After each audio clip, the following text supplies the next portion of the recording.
Di sini kami akan memaparkan materi tentang intervensi pada psikologi.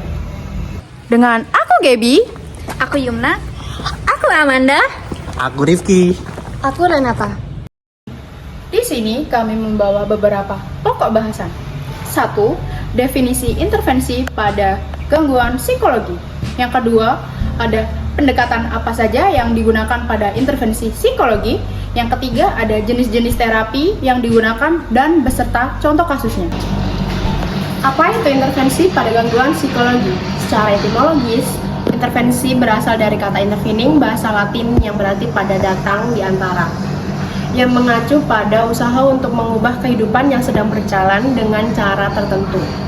Intervensi pada psikologi merupakan upaya untuk mengubah perilaku, pikiran, perasaan atau emosi seseorang ke arah yang lebih baik. Nah, intervensi dapat dilakukan secara individual maupun dalam orientasi sosial, yakni psikoterapi dalam kelompok, bersama pasangan maupun dalam keluarga. 3 pendekatan pada intervensi, yaitu yang pertama ada psikodinamika, behavior, dan yang ketiga humanistik.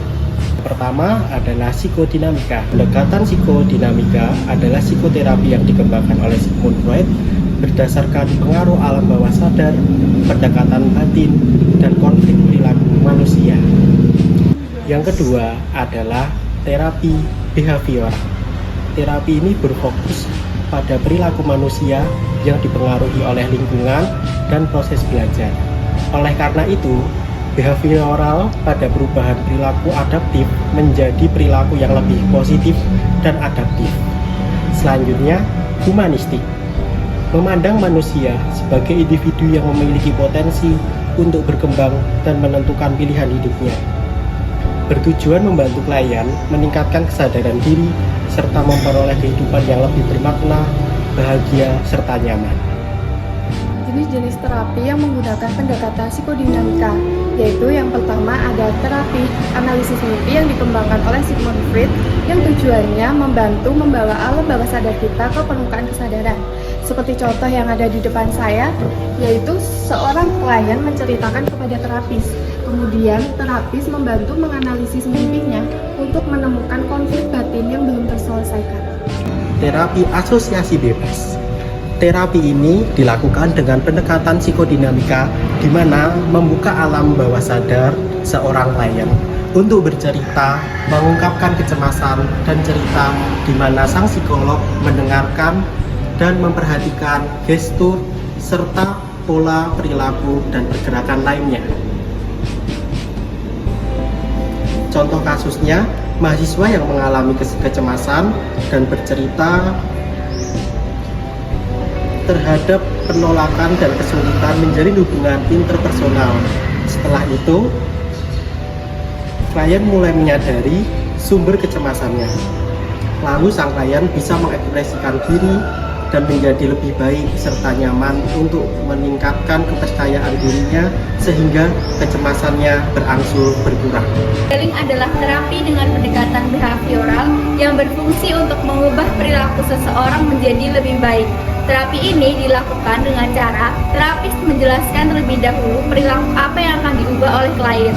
Kemudian, klien diberikan sebuah model, lalu klien diminta untuk memperhatikan dan mencontoh apa yang model itu lakukan dalam kehidupannya sehari-hari sampai perilaku tersebut melekat pada dirinya.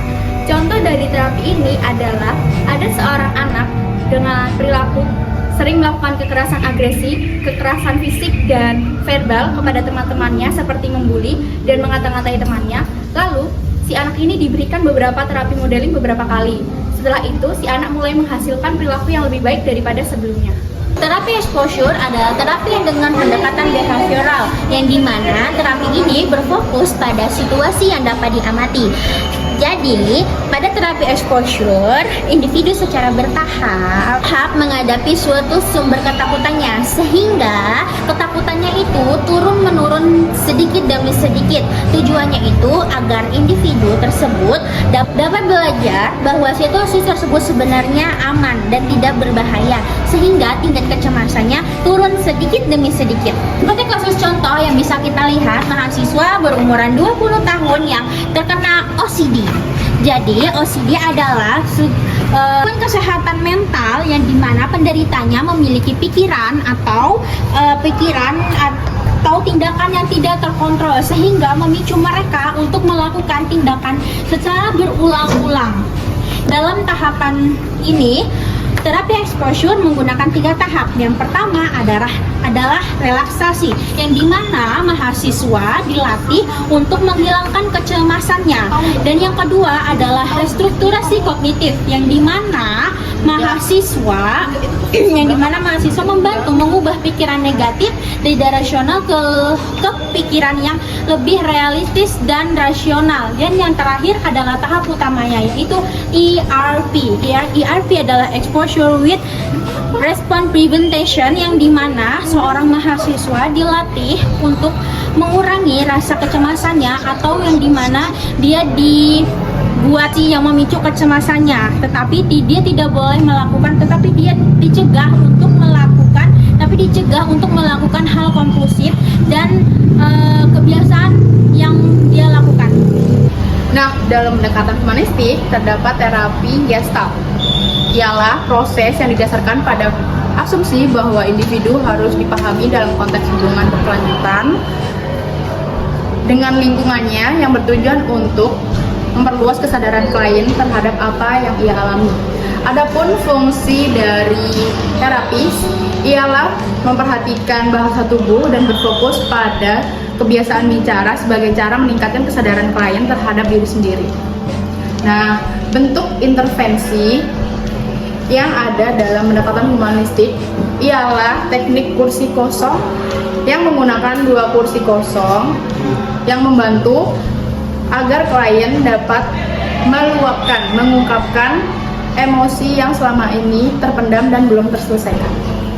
Nah, di sini ada contoh kasus nyata yang dialami oleh remaja berinisial H yang memendam emosi dan rasa kecewa terhadap sang ayah karena sedari kecil ia tidak mendapatkan peran ayah.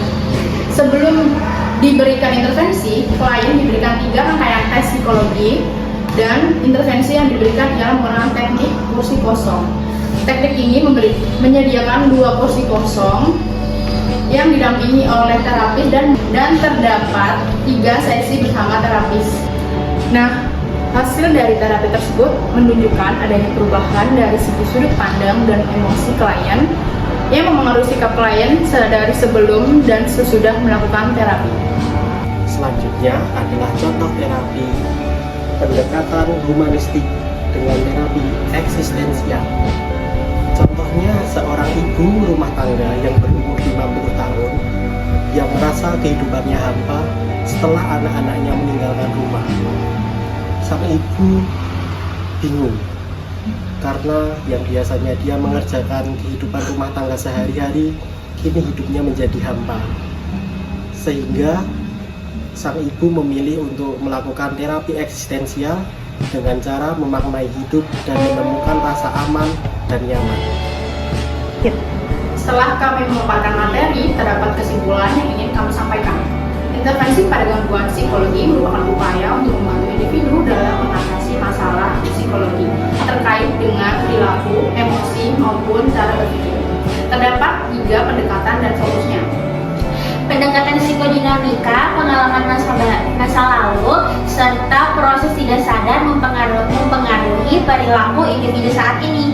Pendekatan behavioral merupakan berkaitan dengan perilaku yang dapat diamati dan diubah melalui proses belajar.